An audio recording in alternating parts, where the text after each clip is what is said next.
ये कहानी है उस 20 साला सानिया की कि जिसके साथ 45 साला शख्स ने मामू बनकर ताल्लुक़ कायम किया और उसके बाद उसके नाम का जैली निकाह नामा बनवाकर उसको ब्लैकमेल करने लगा। हैरत की बात यह भी है कि उस निकाह नामे को उसने बाकायदा यूनियन कौंसिल में इंदराज भी करवाया और इस मौके पर उसने ये शो भी करवाया कि 10 लाख और 3 तोले जेवर भी उसने मौके पर ही हक महर अदा कर दिया था।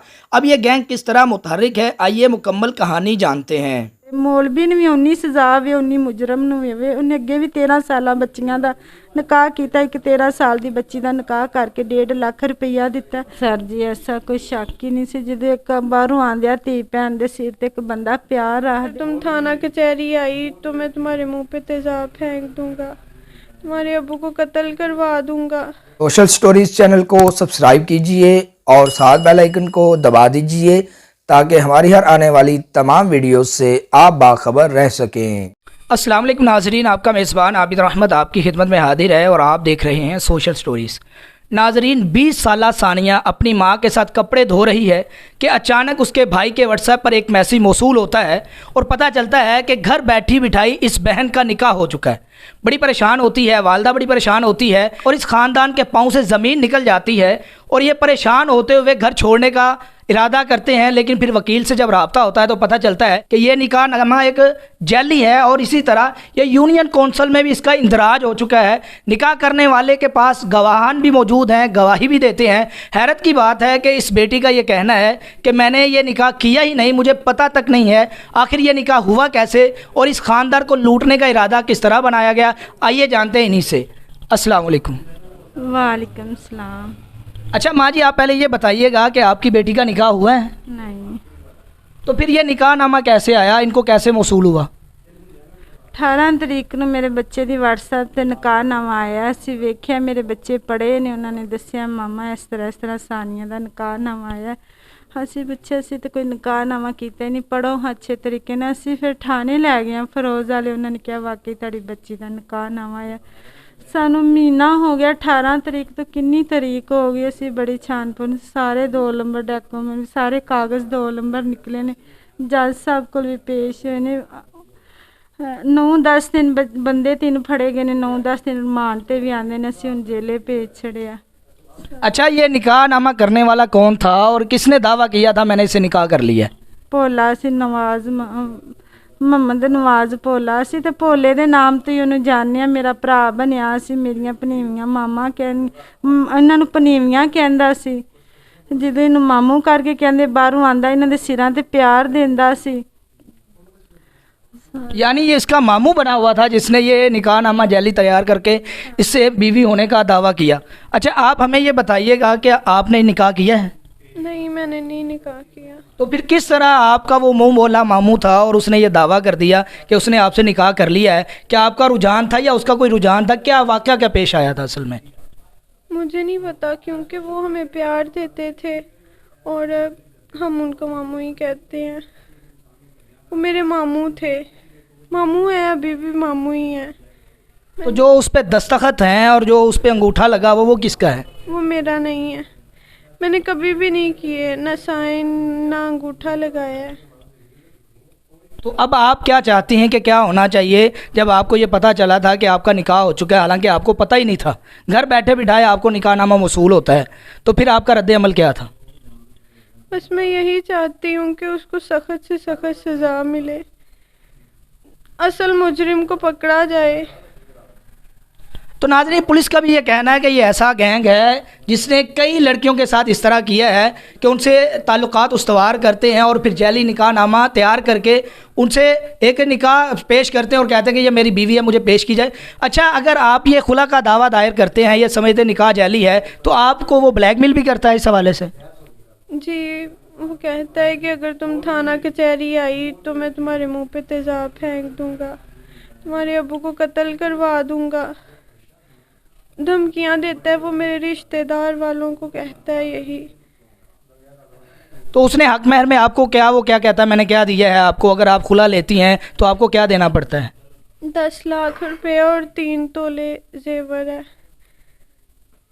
अच्छा, एक मामू ने ये काम किया है, आपको पता नहीं था कि ये ब्लैकमेल बंदा है और इसने और भी निकाह किए हुए हैं, आप उसके बावजूद उसको घर में दाखिल करती रही हैं? ਨਹੀਂ ਸਰ ਜੀ, ਐਸਾ ਕੋਈ ਸ਼ੱਕ ਹੀ ਨਹੀਂ ਸੀ। ਜਦੋਂ ਇੱਕ ਬਾਹਰੋਂ ਆਂਦਿਆ ਧੀ ਭੈਣ ਦੇ ਸਿਰ ਤੇ ਇੱਕ ਬੰਦਾ ਪਿਆਰ ਰੱਖਦੇ, ਫਿਰ ਅੱਗੋਂ ਕਿਹੜੀ। ਨਾਲੇ ਅਸੀਂ ਕਦੀ ਉਹਨੂੰ ਅੰਦਰ ਨਹੀਂ ਸੀ ਖੜਿਆ, ਬਾਹਰ ਬੈਠਕ 'ਚ ਹੀ ਬਾਈਦਾ ਸੀ। ਇਹਨਾਂ ਦੇ ਪਾਪਾ ਕੋਲ ਹੀ ਬਹਿ ਬੂ ਕੇ ਚਲੇ ਜਾਂਦੇ ਸਨ। ਜਦੋਂ ਇਹ ਪਾਣੀ ਸ਼ਾਣੀ ਦਿੰਦੀਆਂ ਸਨ, ਸਿਰ ਤੇ ਪਿਆਰ ਰੱਖਦਾ ਸੀ। ਬਸ ਇੰਨੀ ਕੁ ਸਰ ਜੀ ਗੱਲ ਏ।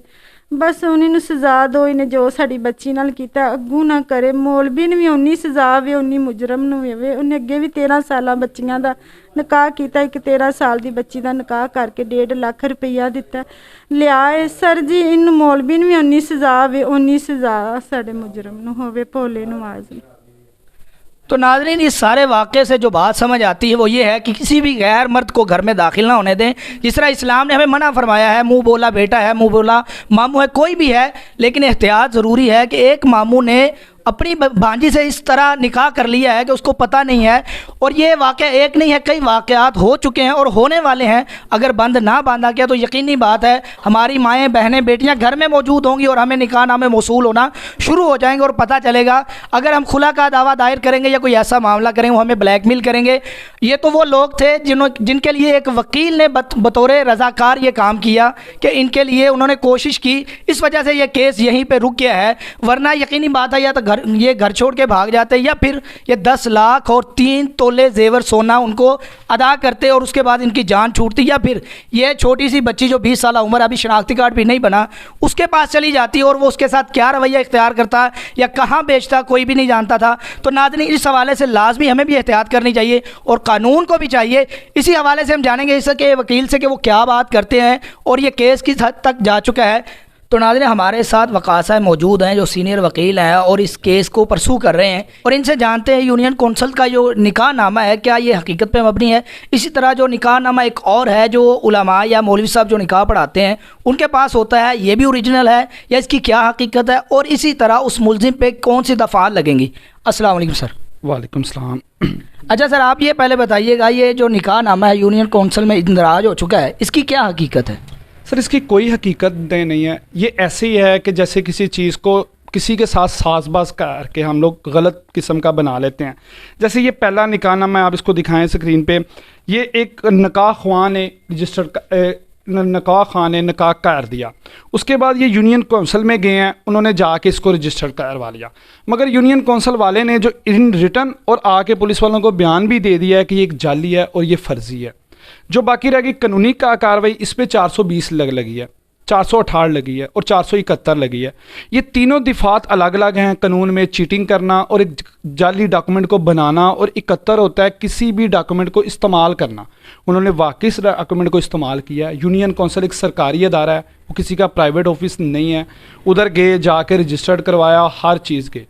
और देखें, मुलज़म के जो दूसरे निकाह ख्वान तो पकड़े गए हैं, उनसे असल निकाहनामा भी बरामद हो चुका है। और जो यूनियन कौंसल की रिपोर्ट है उस पर भी एक मुफस्सर रिपोर्ट है, हर चीज़ है। अब तो देखिए, मामला मैं समझता हूँ पुलिस ने इन्वेस्टिगेशन की, मगर असल मुलज़म अभी तक नहीं पकड़ा गया। असल मुलज़म की किसी किस्म की उन्होंने उसको हाथ नहीं डाला या कोशिश नहीं की गई, वो नहीं पकड़ा गया, वो अबूरी ज़मानत पर है। और बाकी इसको इंशाल्लाह हम लोग देखते हैं। मुझे पूरी तवक्को है कि अदालतें इंसाफ करेंगी और इंसाफ के साथ ही चलेंगी इंशाल्लाह। तो क्या यूनियन कौंसल ने और इसी तरह जिस मौलवी साहब ने यह निकाह पढ़ाया है उसने इतराफ़ जुर्म कर लिया है? जी, पुलिस के सामने कर लिया इतराफ़ जुर्म। उसने बिल्कुल पुलिस को स्टेटमेंट दिया है कि ये लड़की नहीं थी, ये मेरे से ज़बरदस्ती करवाया गया है और सारी चीज़ हुई है। तो क्या अदालत ये डॉक्यूमेंट्स मानेगी या इसका रद्द करेगी? नहीं, अदालत कभी नहीं मानेगी, क्योंकि यहाँ पर ही फैमिली कोर्ट है। फ़िरोज़वाला में जो फैमिली कोर्ट है वहाँ पर भी हमने दावा दायर किया हुआ है कि इस निकाह को नल एंड वाइड करार किया जाए, जिसे आम ज़बान में तकसीब निकाह कहते हैं। वो भी फ़ाइल हो चुका है, उसमें भी इंशाल्लाह वो पेश तो अभी तक हुए नहीं, हो जाएंगे, और उसमें भी हम निकाह को और निकाह की वैलिडिटी को हम ख़त्म करेंगे इंशाल्लाह। तो नाज़रीन, आपने ये मुकम्मल गुफ्तगू सुनी है और ख़ानदान की भी बात सुनी है, लड़की की बातें भी सुनी है, आपने माँ की बातें भी सुनी है, और हम उम्मीद रखते हैं कि इंशाल्लाह इस ख़ानदान को ज़रूर इंसाफ मिलेगा। तो इसी के साथ अपने मेज़बान आबिर अहमद को इजाज़त दीजिए और देखते रहिए सोशल स्टोरीज़। अल्लाह ने के बाद।